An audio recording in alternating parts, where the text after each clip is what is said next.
dengan True Promise 4 di tengah konflik yang melibatkan Iran, Israel, dan Amerika Serikat.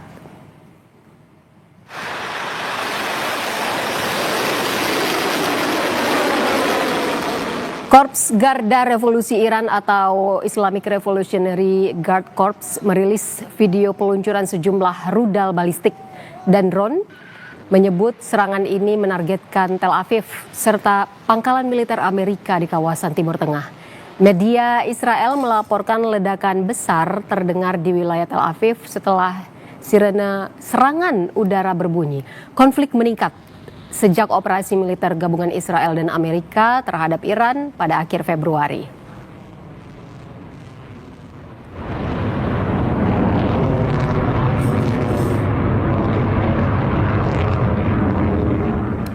Drone Iran diduga jenis Shahed 136 milik Iran menabrakkan ke penyimpanan minyak Oman.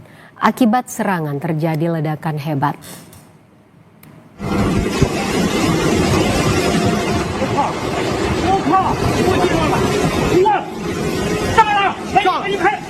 Detik-detik serangan drone yang menyasar penyimpanan minyak Oman sempat terekam pekerja di sekitar lokasi pelabuhan Salalah. Terlihat drone Iran diduga jenis Shahed 136 milik Iran menabrakkan ke penyimpanan minyak Oman dan sempat menimbulkan ledakan.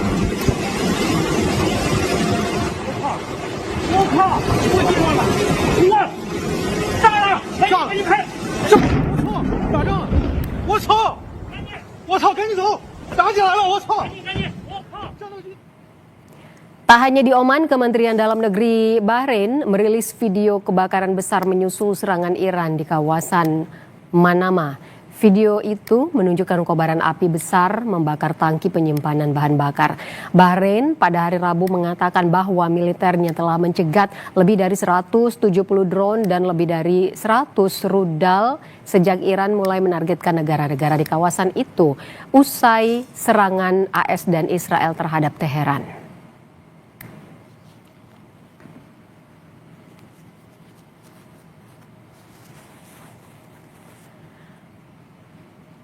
Petugas pemadam kebakaran di Bahrain berhasil memadamkan kebakaran di sebuah kapal tanker minyak di Moharok dekat Bandara Internasional Bahrain. Kebakaran terjadi setelah serangan awal Iran yang memicu asap tebal di kawasan itu.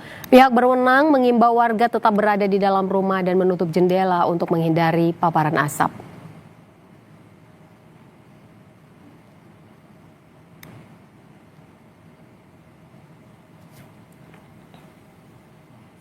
Saudara, serangan udara Israel menghantam sebuah bangunan di distrik Zokak al-Balad, ibu kota Lebanon Beirut. Serangan terjadi setelah militer Israel mengeluarkan peringatan evakuasi kepada warga.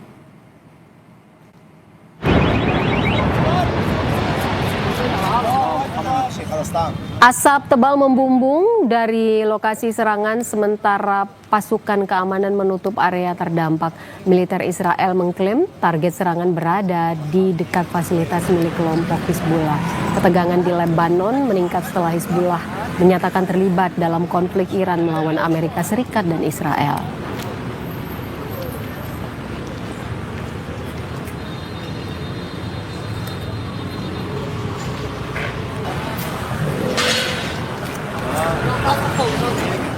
Saudara, ribuan demonstran di Yunani berunjuk rasa di depan Kedutaan Besar Amerika Serikat di Athena memprotes serangan terhadap Iran. Di tengah kekhawatiran dunia akan lonjakan harga BBM imbas konflik di Timur Tengah, warga di sejumlah negara berbondong-bondong mendatangi SPBU untuk antre berebut mengisi bahan bakar minyak BBM.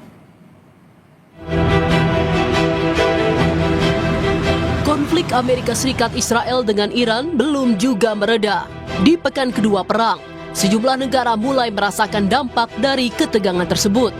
Di Hanoi, Vietnam, sejumlah tempat pengisian BBM dipadati warga usai harga BBM mengalami kenaikan signifikan.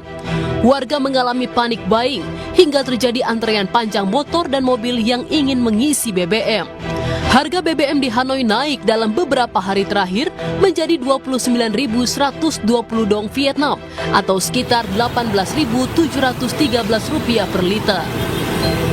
Thì cái việc này khiến cho cái giá xăng dầu không chỉ riêng ở Việt Nam mà nó còn ảnh hưởng đến cả toàn thế giới. Thì đây là lần đầu tiên mà mình phải xếp hàng đổ xăng lâu như thế này. Mình đứng đây từ lúc 6:30 và bây giờ như hơn 7 giờ rồi mà vẫn chưa được đổ.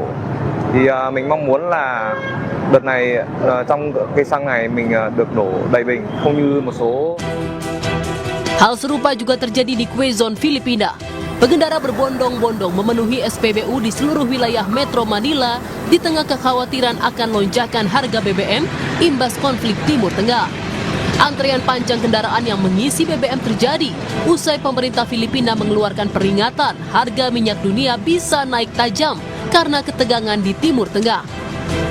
Apektado talaga kasi kita mo yung pagtaas ng gasolina epektibo agad. Grabe, sobra-sobra. Masakit na sa damdamin, masakit sa bulsa, masakit na lahat. Saan tayo pupunta rin? Parang tinamaan rin tayo ng gera sa Iran Pemerintah Filipina menerapkan kebijakan kerja 4 hari dalam seminggu mulai 9 Maret 2026. Langkah ini diambil untuk menghemat penggunaan energi di tengah gangguan pasokan dan gejolak harga akibat memanasnya konflik di Timur Tengah. Saudara, breaking news Kompas TV masih akan hadir kembali usai jeda.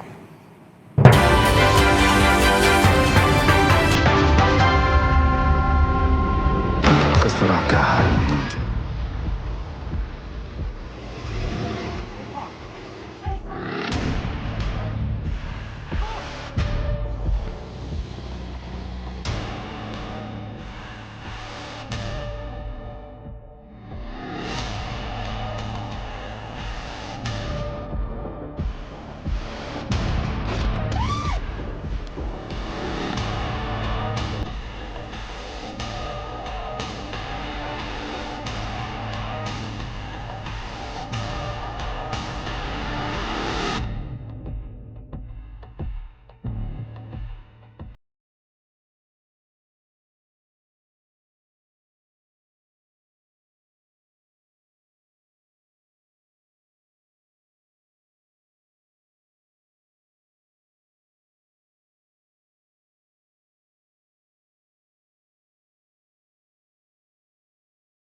bencana yang menyebabkan pemimpin tertinggi Iran Ayatollah Ali Khamenei meninggal, Presiden Donald Trump mengklaim bahwa Amerika Serikat telah memenangkan perang di Iran. And as we take decisive action to stop the threat posed by the terrorist regime in Iran with Operation Epic Fury. Is that a great name? Well, it's only good if you win. You know, you can only do. And we've won. Let me say, we've won. You know, you never like to say too early you won. We won. We won the bet. In the first hour, it was over. But we won. But Klaim ini menyusul pernyataan Trump sebelumnya yang ingin perang segera dihentikan. Namun Presiden Iran Masoud Pezeshkian mengungkap satu-satunya cara mengakhiri konflik di Timur Tengah.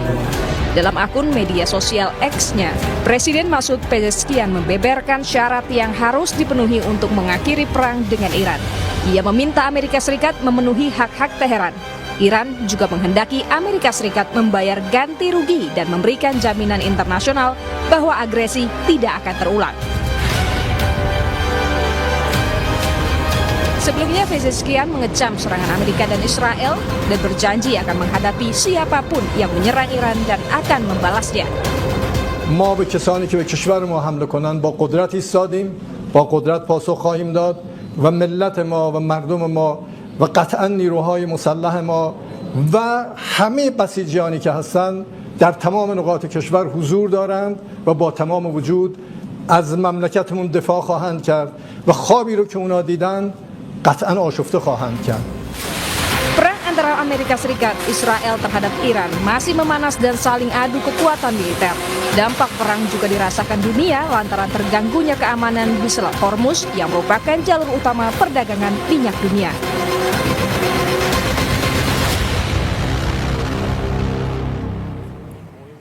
Amerika Serikat mengklaim memenangi perang, sementara Iran menyatakan perang masih akan berlangsung lama. Penguasa Iran mengajukan 3 syarat jika perang ingin dihentikan. Salah satunya meminta penggantian kerusakan yang diakibatkan serangan Amerika Serikat dan Israel. Soal syarat dan posisi tawar Iran yang akan menentukan berhentinya perang akan kita bahas bersama Antonius Tommy Trinugroho, wartawan harian Kompas. Selamat siang, Mas Ato. Selamat siang. Ya, Mas Ato, ada 3 syarat perang berhenti yang diajukan oleh Iran. Salah satunya adalah pembayaran ganti rugi dan pengakuan hak atas Teheran. Begitu. Mengapa Iran mengajukan syarat ini? Apa yang Anda baca, Mas Ato, dari strategi ini? Pertama-tama ini memang perang ini kan diawali bahwa ada kekhawatiran bahwa Iran akan mengembangkan senjata nuklir. Lalu kemudian berikutnya adalah dalam situasi sekarang ini Iran dipandang pada titik yang paling lemah. Pertama adalah Suriah sudah berganti penguasa sehingga dia berada di titik lemah sehingga terjadilah serangan ini. Tujuan serangan ini tentunya mengubah Iran menjadi rejim yang lebih ramah terhadap Israel dan Amerika, intinya seperti itu. Nah, syarat-syarat ini tentunya harus diletakkan dalam konteks itu. Apakah syarat itu bisa dipahami akan memenuhi tujuan Amerika Serikat dan Israel tersebut ataukah tidak? Jadi bukan sekedar memenuhi syarat, tapi pasti tentunya akan ada pembicaraan lebih detail. Yang penting bagi pihak Amerika Serikat dan Israel bahwa tujuan mereka tercapai. Tapi ini tentu tidak mudah karena tentu seperti kita tahu sekarang perkembangannya berkembang ke Selat Hormuz. Kemudian bagaimana kapal-kapal pengangkut energi dari hampir seluruh Asia itu terdampak oleh gangguan di Selat Hormuz. Jadi sebenarnya masih agak panjang kalau menurut saya ini perjalanan perangnya gitu. Jadi menurut Anda yang bisa dibaca dari strategi pengajuan 3 syarat ini? Kita tidak bisa melihat permukaannya itu. Pasti di balik itu juga ada berbagai hal yang diperhitungkan. Tapi intinya kalau dari pihak Amerika dan Israel adalah mengganti rejim gitu ya, mengganti rejim kemudian sehingga Iran menjadi lebih bersahabat gitu ya terhadap Amerika dan Israel gitu ya. Lalu yang paling penting juga adalah tapi proses mengganti itu kan tentu ini kita lihat perlawanannya sungguh luar biasa sehingga kemudian sekarang beralih titik panasnya itu berada di Selat Hormuz yang ditandai dengan beberapa kapal tanker dan kapal pengangkut energi itu kemudian mengalami ancaman dan juga mengalami serangan gitu ya. Oke, kalau kita lihat dari pola perang yang dilakukan Amerika kepada negara-negara lain, menurut Anda apakah sebenarnya Amerika Serikat ini dan Israel mau ada di pihak yang mengalah atau apakah akan ada syarat lain lagi kah yang akan diberikan, Mas Sato? Dalam perang ini sebenarnya intinya adalah mengakhiri ancaman dari Iran terhadap Israel dan Amerika ya dalam konteks di regional tersebut ya. Dan ini terjadi kalau menurut pandangan kami ya, ini pada titik ketika Iran memang dalam posisi yang mungkin cukup lemah ya. Kita tahu Suriah sudah sekarang sudah berada di pihak yang berbeda dengan Iran ya, karena presidennya juga beberapa waktu lalu datang ke Gedung Putih gitu ya. Lalu kemudian posisi di Hamas juga sudah relatif berbeda dengan masa-masa sebelumnya gitu. Nah pada titik inilah kemudian sebenarnya serangan itu dilakukan terhadap Iran gitu ya. Nah tetapi dalam perkembangannya ternyata tidak semudah itu. Yang disebut kalah, yang disebut menang kemudian menjadi tidak bisa ditentukan dengan pasti, karena artinya seperti kita lihat sekarang ada gangguan di Selat Hormuz dan itu mempengaruhi Asia. Di beberapa negara Asia sudah melakukan pembatasan energi dan sebagainya. Ini yang sebenarnya bagian dari apa yang disebut perang yang meluas gitu ya, perang yang meluas yang kemudian yang harus dikelola juga oleh Amerika Serikat dan Israel, karena kalau tidak mereka akan disalahkan gitu ya, seperti itu. Berarti kalau menurut Anda, apakah akan ada kemungkinan begitu dari selain 3 syarat perang berhenti ini, apakah akan ada kemungkinan syarat-syarat lain muncul, Mas Sato? Jelas kalau dari pihak Amerika dan Israel itu menginginkan Iran dipimpin oleh rejim yang tidak lagi menentang mereka ya. Tapi tentunya yang kita tidak tahu adalah bagaimana mencari titik temu itu. Karena kita tahu juga serangan-serangan terhadap kapal yang melintas di Selat Hormuz terjadi, itu artinya masih ada terus perlawanan dari pihak Iran gitu ya. Walaupun Amerika bisa menyatakan bahwa sudah unggul dan sebagainya, tapi ini kan perang yang tidak bisa, katakanlah misalnya unggul secara serangan udara, tapi mungkin perlawanan akan terus terjadi sehingga apa yang disebut unggul kemudian harus kita lihat kembali gitu penilaiannya. Oke, Mas Sato, apakah dengan syarat begitu ya yang diajukan oleh syarat yang diajukan ini menurut Anda Iran ini memiliki sisi tawar begitu, karena kita tahu bahwa gempuran-gempuran Iran di Selat Hormuz berdampak pada energi dunia termasuk Amerika Serikat sendiri begitu. Ya. Betul, karena posisi Iran yang sangat strategis ya, Selat Hormuz itu menjadi tempat 80% mungkin 80% kebutuhan minyak Asia dari sana. Cina, Jepang, Korea Selatan, termasuk negara-negara lainnya. Bahkan beberapa negara di Asia sudah melakukan pembatasan dalam wujud ganjil genap dan sebagainya. Ini artinya mereka sudah memperkirakan gangguan akan masih panjang. Ini kan berarti perang ini sebenarnya dari perspektif negara-negara ini sulit ditebak gitu. Sulit ditebak. Jadi tidak bisa ini mulai lalu berakhir gitu. Ini perjalanannya masih sulit ditebak. Dan negara-negara Asia yang kebutuhan energinya sebagian besar dipasok dari Timur Tengah tentu akan terdampak. Dan kita lihat juga negara-negara di Timur Tengah juga tadi di awal acara juga kerusakan kilang dan sebagainya. Itu sebenarnya bagian dari perang ini. Itu yang saya katakan bahwa kalaupun misalnya Amerika dan Israel sudah sangat unggul, tapi ada hal-hal seperti ini yang harus diperhitungkan yang merupakan bagian dari perang tersebut. Ya, lalu apa dan bagaimana harusnya strategi diversifikasi yang bisa dilakukan untuk sumber impor energi ini kalau jalur distribusi seperti Selat Hormuz ini terganggu, Mas Sato? Betul sekali. Jadi isunya kalau bagi Asia ya, khususnya juga Indonesia mungkin ya, saya kira adalah salah satunya mungkin diversifikasi. Bahkan ada juga beberapa gagasan jalur energi melewati selat di Amerika ya, melalui Selat Panama. Nah, cuman memang kemudian dalam perkembangan terakhir itu Selat Panama lebih banyak sekarang melayani kebutuhan energi untuk Eropa. Cuman ini situasi kan bisa terus berkembang.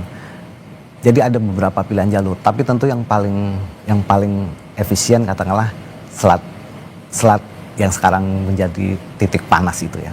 Lalu ada juga beberapa pilihan mengalirkan lewat pipa, jadi melalui Arab Saudi yang luas sekali itu, melalui pipa sehingga muncul di Laut Merah gitu ya, minyaknya itu. Cuman kan itu masih harus dikelola lagi ya, harus di manage lebih itu, karena selama ini bukan itu jalur utama yang menuju Asia gitu ya. Makanya kita harus menunggu perkembangan bagaimana adaptasi, karena ini adalah kepentingan energi negara Asia. Jepang dengan ekonominya seperti itu, sebagian besar kebutuhan energinya dipenuhi dari Timur Tengah. Demikian juga Cina. Menurut Anda, berapa lama sebenarnya cadangan strategis minyak nasional ini mampu bertahan jika jika terjadi gangguan pasokan global ini? Kalau pasokan kan, cadangan itu ada beberapa, ada yang mungkin 90 hari dan sebagainya, lalu bahkan Amerika bisa lama sekali ya cadangannya itu. Tapi yang paling penting adalah sebenarnya kan tidak bisa hanya mengandalkan cadangan, tentu harus berpikir bagaimana sebelum cadangan habis, supply harus terus berlanjut. Jadi ini isunya adalah bagaimana mencari jalan baru bagi pasokan energi dari Timur Tengah. Negara-negara yang besar tentu punya cadangan yang luar biasa ya, sedangkan negara-negara kecil seperti kita lihat ya, Bangladesh, kemudian ada Filipina, itu sudah dilaporkan. Kemudian tadi di acara awal itu kan juga ada negara di Asia Tenggara juga mengalami, pemerintahnya sudah mulai melakukan pengelolaan ini kan, stok bahan bakarnya. Itu artinya mereka melihat bahwa ini harus segera diantisipasi karena tidak tahu ke depannya. Jadi isu ini sebenarnya sudah masuk ke wilayah energi. Ini menurut saya perang ini sudah masuk kayak chapter berikutnya, ini chapter yang berbeda dari sebelumnya ini saling meluncurkan rudal gitu ya. Ini udah masuk memainkan Selat Hormuz yang sebagai kunci energi gitu ya. Jadi udah bermainnya di situ. Ini kayak bab baru lah. Ini yang menarik, jadi bagaimana dunia bisa mengelola ini ketergantungan energi pada wilayah Timur Tengah kemudian dikelola, entah itu kemudian mencari alternatif lain seperti melalui selat, maksud saya terusan yang berada di benua Amerika atau mungkin melalui Laut Merah dan baru menuju Asia. Kita belum tahu pasti, tapi yang jelas ini merupakan tantangan ya bagi negara-negara seperti Jepang yang kebutuhan minyaknya tinggi, termasuk juga Cina. Lalu yang menarik kan Cina itu diizinkan ya kapal pengangkut minyaknya untuk lewat karena ada kedekatan dengan pihak Iran. Cuman dalam situasi perang tentu sulit ya seperti itu. Jaminan-jaminan tersebut bisa diberikan, tetapi apakah pada prakteknya akan terwujud atau tidak. Jadi artinya gangguan energi tetap sebagai sebuah potensi yang harus diwaspadai oleh semua negara, terutama Asia. 85% ya lewat ini Selat Hormuz itu. Ya, sebenarnya Mas Sato, ada tidak sih jaminan keamanan misalnya mengawal kapal tanker yang melewati jalur ini? Nah, kalau saya lihat ini perkembangannya, dan tadi juga sudah sempat diberitakan, sepertinya ada sedikit kurang dihitung ya bagian dari Selat Hormuz ini ya. Dan ini agak kan belum ada respons yang terlalu memadai ya dari pihak Amerika maupun Israel. Waktu itu sempat akan dijanjikan dikawal, bahkan itu sempat muncul kalau nggak salah di medsosnya salah satu menteri di Amerika akan dikawal dan sebagainya, helikopter, tapi akhirnya dihapus itu postingan itu karena menjadi kurang pas ya kalau setiap kapal tanker yang itu kemudian dikawal gitu. Jadi ini kita harus masih menunggu bagaimana solusinya, kebutuhan energi khususnya ini Asia itu seperti apa. Walaupun sekarang mungkin belum terlalu terasa, terutama negara-negara besar karena mereka menyimpan cadangannya sangat besar ya di dalam negeri. Dan Amerika juga berupaya mengatasi problem energi dengan melepas cadangan minyaknya gitu ya. Dan beberapa negara juga melepas cadangan minyaknya. Jadi mereka kan punya cadangan minyak besar sekali ya, memang untuk jaga-jaga saat perang, kemudian dilepas gitu secara perlahan sehingga menstabilkan harga. Cuman ini masih sangat awal kalau untuk kita lihat akhirnya seperti apa, tapi yang jelas akan ada gangguan pasokan energi. Jadi apa yang harusnya dilakukan begitu menurut Anda, Mas Sato, agar satu yang bertanggung jawab ini yang tentu yang pihak yang maksud saya yang mengatasi tentu Amerika dan Israel ya, artinya bagaimana mengatasi situasi ini karena bisa dikatakan kamu yang memulai gitu ya. Jadi gimana gitu, menurut saya posisinya seperti itu, dan ada yang terdampak kan negara-negara seperti Bangladesh bahkan Filipina yang sangat tergantung pada Timur Tengah untuk kebutuhan energi mereka, sehingga ini yang harus diatasi. Apakah kemudian melewati rute lain atau melalui jalur pipa yang melewati Arab Saudi itu kemudian muncul di perairan yang berbeda, ataukah melalui jalur laut yang lain. Tapi ini semua tetap harus diperhitungkan, tentu soal biaya dan sebagainya seperti itu. Kalau menurut Anda, Mas Sato, bagaimana sebenarnya dampak perang ini terhadap jalur perdagangan internasional yang dilalui kapal kapal negara-negara di Asia lah begitu.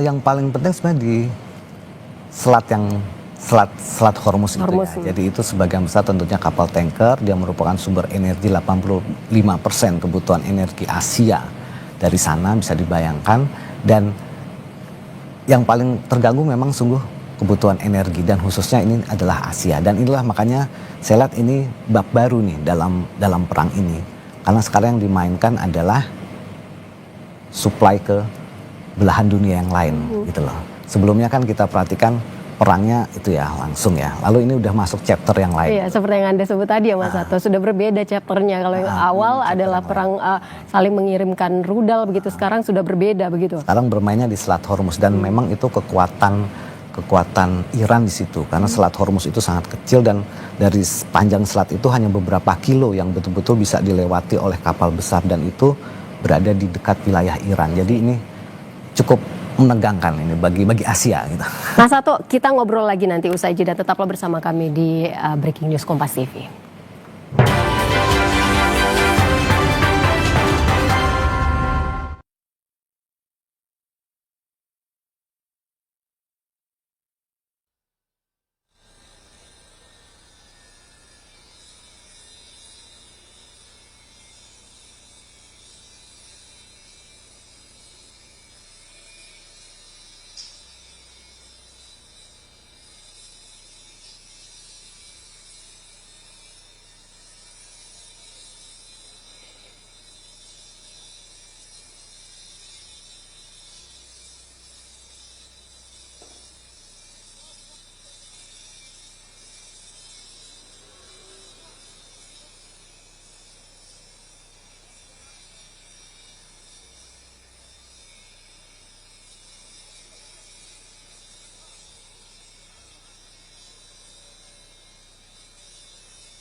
Saudara, ketegangan di Timur Tengah masih meningkat. Kementerian Dalam Negeri Bahrain merilis video kebakaran besar setelah Iran menyerang fasilitas di Provinsi Muharraq sebelah timur laut ibu kota Bahrain, Manama. Tak hanya di Bahrain, Iran juga menyerang lokasi penyimpanan bahan bakar minyak di Pelabuhan Salalah, Oman.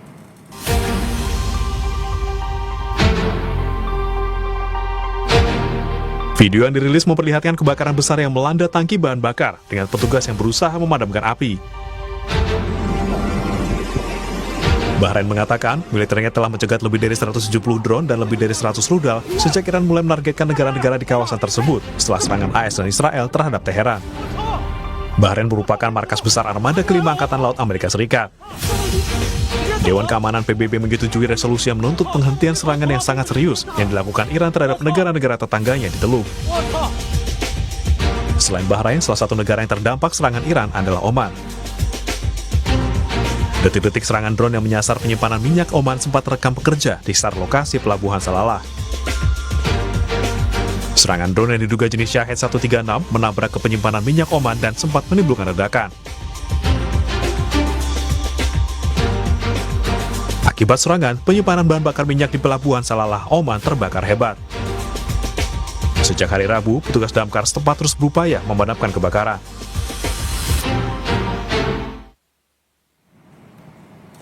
Perang AS Israel dengan Iran telah mengganggu aktivitas kapal-kapal minyak yang melalui Selat Hormuz. Serangan-serangan Iran yang menyasar kapal tanker membuat distribusi minyak dan gas alam dunia terganggu.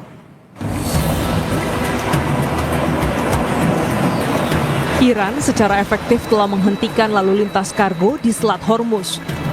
Pada Rabu kemarin, kapal-kapal terlihat berbaris di lepas pantai Ras Al Khaimah, Uni Emirat Arab karena tertahan tak bisa melewati Hormuz. Padahal, sekitar 1/5 minyak dan gas alam dunia dari Teluk Persia ke Samudra Hindia melalui wilayah ini.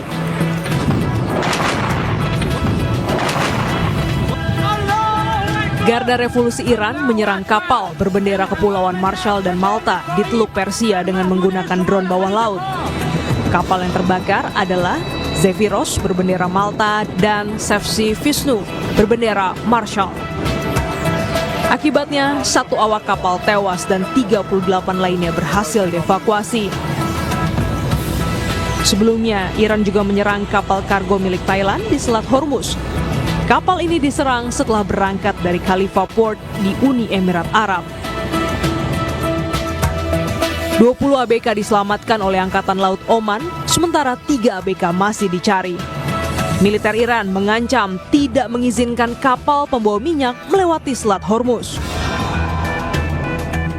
مسلح جمهوری اسلامی ایران به دلیل در دست داشتن ابتکار در تنگه هرمز نیازی به بستن آن تنگه ندارند و بسته شدن تنگه هرمز به دلیل شرایطی است که آمریکا و صهیونیست‌ها بر کشورهای جهان تحمیل کردند و البته پرقدرت تکرار می‌کنیم هرگز اجازه نمی‌دهیم حتی 1 لیتر نفت به نفع آمریکا و صهیونیست‌ها و شرکای آنها از تنگه هرمز عبور کند و هر شناوری که شناور و یا محموله نفتی آن برای آمریکا و رژیم صهیونیستی و شرکای متخاصم آنها باشد هدف مشروع ما خواهد بود. Sementara itu pengiriman minyak ke Indonesia juga turut terganggu. 2 dari 4 kapal Pertamina hingga kini masih terjebak di Selat Hormuz. Sementara kapal Paragon dan Rinjani sudah keluar dari Selat Hormuz, masing-masing mengarah ke Kenya dan India. Pertamina terus melakukan koordinasi dengan berbagai pihak, termasuk Kementerian Luar Negeri, agar 2 kapal bisa kembali beroperasi. Kemarin ada 2 kapal yang memang sudah lanjut operasional, yaitu dari Peace dan Paragon dan Rinjani. Nah, kebetulan itu adalah untuk non-captive market, jadi bukan untuk Pertamina. Jadi 1 menuju ke Kenya dan 1 menuju ke India. Sementara yang masih berada di dalam teluk itu ada 2 kapal, yaitu Pertamina Pride dan Gamsunoro. Yang menjadi concern kami yang utama adalah keselamatan para kru dan keselamatan kargo kami. Sebelumnya, militer Iran mengancam tidak akan mengizinkan kapal pembawa minyak untuk kepentingan Amerika dan sekutunya melewati Selat Hormuz dan memperingatkan kapal itu bisa jadi target yang sah. Saudara, perang Iran versus Amerika Serikat berlangsung hampir 2 pekan dan belum ada tanda perang akan selesai dalam waktu dekat. Dampak perang di Timur Tengah merambat ke seluruh dunia termasuk Indonesia. Apa saja antisipasi yang perlu disiapkan pemerintah Indonesia terhadap dampak jangka panjang di berbagai sektor? Saat ini kami masih bersama wartawan harian Kompas, Mas Antonius Tomitri Nugroho. Mas Ato, kalau dampak perang antara Iran versus AS Israel ini kan menggoncang pasokan minyak di Asia dan juga Eropa. Imbas gangguan pelayaran di Selat Hormuz. Apa saja sebenarnya langkah yang harus disiapkan oleh pemerintah? Baik, karena ini isunya energi tentu harus dikelola seperti sudah dengan sebaik mungkin ya, karena mencakup kehidupan banyak orang. Pertama-tama tentunya adalah menentukan katakanlah mana-mana yang mungkin bisa dihemat gitu ya penggunaannya sejauh ini, karena kita tidak tahu akan perjalanan ke depannya seperti apa. Walaupun tentu upaya dari pemerintah itu untuk membuat kapal-kapal tanker yang kepentingan Indonesia bisa sampai memenuhi kebutuhan kita. Tapi yang paling penting juga adalah sebenarnya mungkin negara-negara Asia juga mencari cara untuk kemudian menemukan jalur-jalur yang bisa menjadi alternatif dari jalur yang saat ini terganggu. Karena bagaimanapun kebutuhan minyak Asia dari Timur Tengah itu sangat besar, seperti bahkan Cina mencapai 80-90%, termasuk juga Jepang. Dan inilah yang paling penting adalah bagaimana kemudian menemukan solusi, seperti misalnya ada beberapa masukan bahwa bisa melalui antara lain terusan Panama. Cuman itu kan terusan Panama dikabarkan itu masih banyak memasok minyak untuk Eropa gitu ya. Sedangkan untuk Indonesia dan Asia dan sebagian besar tentunya negara Asia lainnya yang besar seperti Cina dan Jepang itu juga melalui Selat Hormuz. Lalu ada beberapa cara juga disebutkan juga, yaitu melalui pipa yang kemudian disalurkan ke Laut Merah. Cuman pilihan-pilihan itu yang tampaknya juga harus segera ditemukan sehingga menjamin pasokan kebutuhan minyak bagi negara-negara Asia. 85% itu melalui Selat Hormuz. Iya, perang kan memang belum menunjukkan tanda-tanda akan berakhir dalam waktu dekat ya, Mas Sato. Kemana seharusnya Indonesia ini bisa mencari sumber alternatif? Tapi Mas Sato nanti kita jawab usai jeda. Tetaplah bersama kami, saudara, di Breaking News Kompas TV.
Saudara, drone Iran diduga jenis Shahed 136 milik Iran menabrakkan ke penyimpanan minyak Oman. Akibat serangan terjadi ledakan hebat.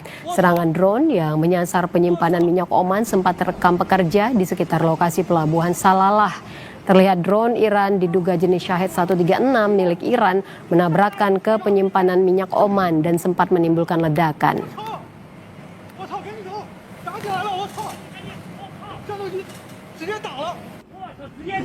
我靠，战斗机从头上飞过去，直接炸了。 Tak hanya di Oman, Kementerian Dalam Negeri Bahrain merilis video kebakaran besar menyusul serangan Iran di kawasan Manama. Video itu menunjukkan kobaran api besar membakar tangki penyimpanan bahan bakar. Bahrain pada hari Rabu mengatakan bahwa militernya telah mencegat lebih dari 170 drone dan lebih dari 100 rudal sejak Iran mulai menargetkan negara-negara di kawasan itu usai serangan AS dan Israel terhadap Teheran.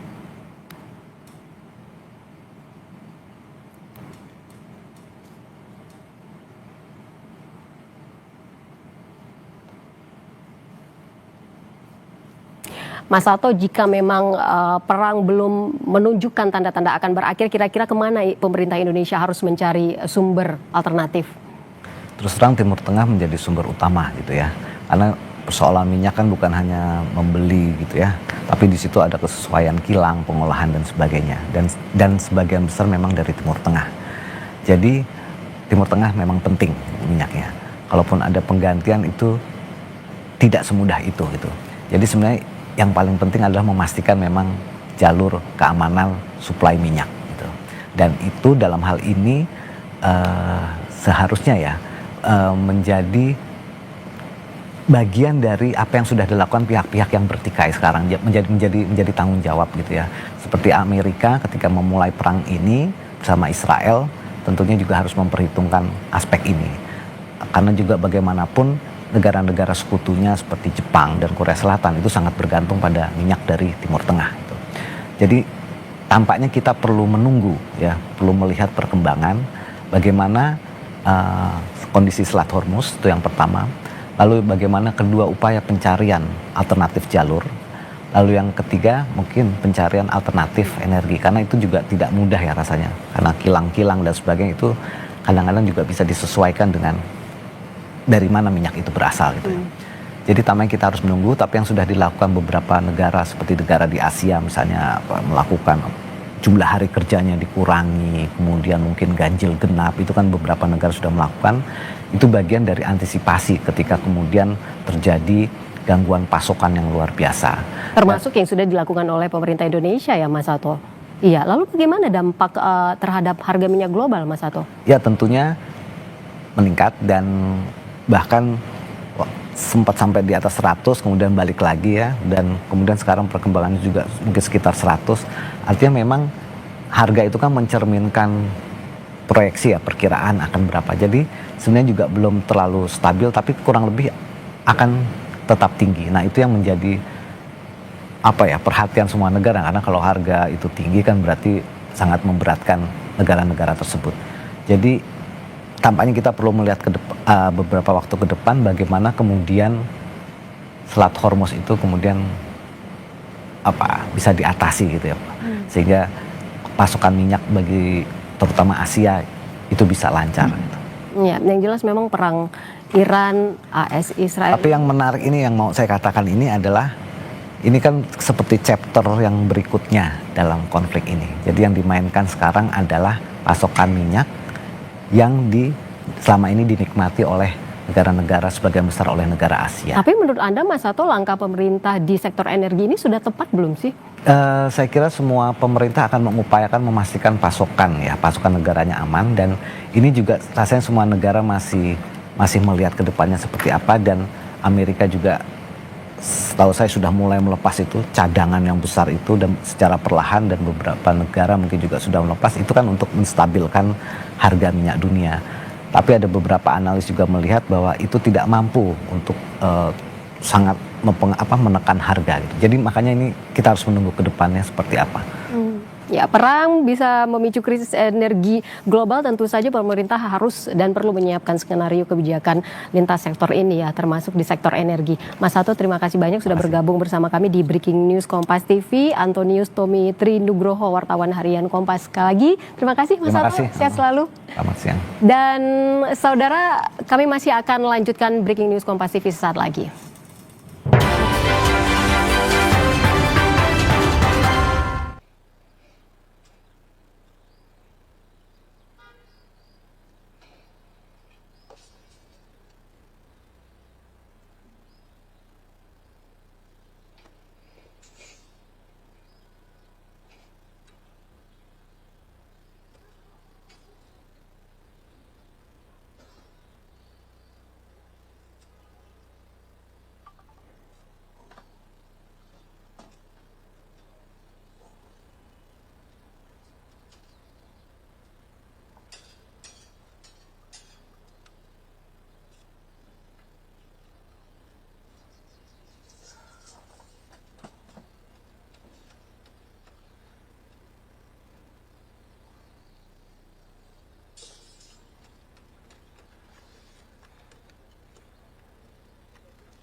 Saudara, Iran kembali merilis rekaman peluncuran rudal dan drone ke-42 dalam operasi serangan True Promise 4 di tengah konflik yang melibatkan Iran, Israel, dan Amerika Serikat. Korps Garda Revolusi Iran atau IRGC merilis video peluncuran sejumlah rudal balistik dan drone. IRGC menyebut serangan ini menargetkan Tel Aviv serta pangkalan militer Amerika di kawasan Timur Tengah. Media Israel melaporkan ledakan besar terdengar di wilayah Tel Aviv setelah sirene serangan udara berbunyi. Konflik meningkat sejak operasi militer gabungan Israel dan Amerika terhadap Iran pada akhir Februari.